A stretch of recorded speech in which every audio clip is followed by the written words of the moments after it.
அதாவது ஒரு மனிதர் இறந்துட்டாருன்னு சொன்னா அவருக்கு நன்மை சேர்க்கணும் என்கிற ஒரு நல்ல எண்ணத்துல என்ன செய்யறாங்கன்னு கேட்டா, மார்க்க அறிஞர்களை அல்லது குர்ஆன் ஓத தெரிந்தவர்களை அழைத்து என்ன செய்யறாங்க, குர்ஆனை ஓதுங்க.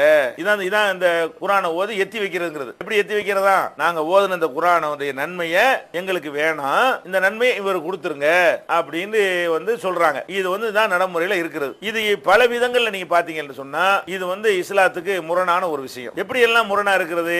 முதலாவது முரண் என்னன்னு கேட்டா, இறந்து போனவர்களுக்காக என்னென்னவெல்லாம் செய்யணும் என்று மார்க்கத்தில் தெளிவா நமக்கு சொல்லப்பட்டிருக்கு. இறந்தவங்களுக்கு மேல் நீங்க அன்பு வச்சுக்கலாம் தப்பு கிடையாது. இறந்தவர்கள் சொர்க்கத்துக்கு போகணுமே, நம்மளால அவங்களுக்கு ஏதாவது செய்ய முடியுமான்னு திங்க் பண்றீங்களே, சிந்திக்கிறீங்களே, அது கூட தப்பு கிடையாது. திங்க் பண்ணணும், சிந்திக்கணும். ஆனா இத என்ன செஞ்சா இறந்தவருக்கு நன்மை தரும் என்பது உங்களுக்கு தெரியுமா, எனக்கு தெரியுமா?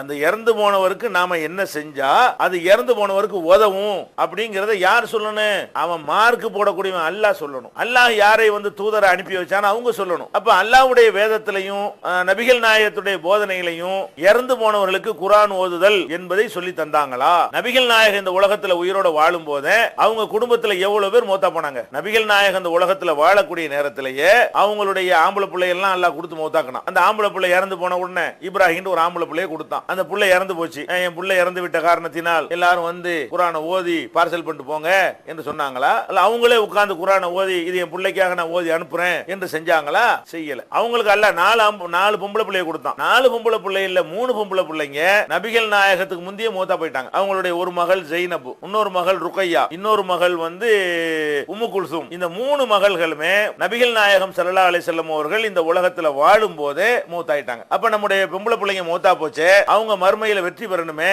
நம்ம அதுக்கு ஏதாவது செய்வோமே அப்படின்னு நினைத்து நபிகள் நாயகம் ஸல்லல்லாஹு அலைஹி வஸல்லம் அவங்க இந்த மாதிரி யாசீனை ஓதுறதையோ குர்ஆன் ஓதுறதை செஞ்சாங்களா? குர்ஆன் ஓதுனாங்க, அவங்களுக்கு ஓதி கொண்டார்கள். ரசூல் ஸல்லல்லாஹு அலைஹி வஸல்லம் குர்ஆன் ஓதலன்னு இதை புரிஞ்சிக்க கூடாது. குர்ஆன் ஓதணும் கண்டிப்பா, நம்முடைய மறுமைக்கு நம்ம ஓதணுமே தவிர இன்னொரு ஆளுக்கு அனுப்புறதுக்காக ஓதுனாங்களான்னா ஓதல. நபிகள் நாயகம் ரொம்ப ரொம்ப ரொம்ப பாசம் வச்சிருந்த கதீஜா நாயகி நபிகள் நாயகம் ஸல்லல்லாஹு அலைஹி வஸல்லம் வாழும் போது அவங்க மனைவி மௌத்தா போனாங்களா இல்லையா?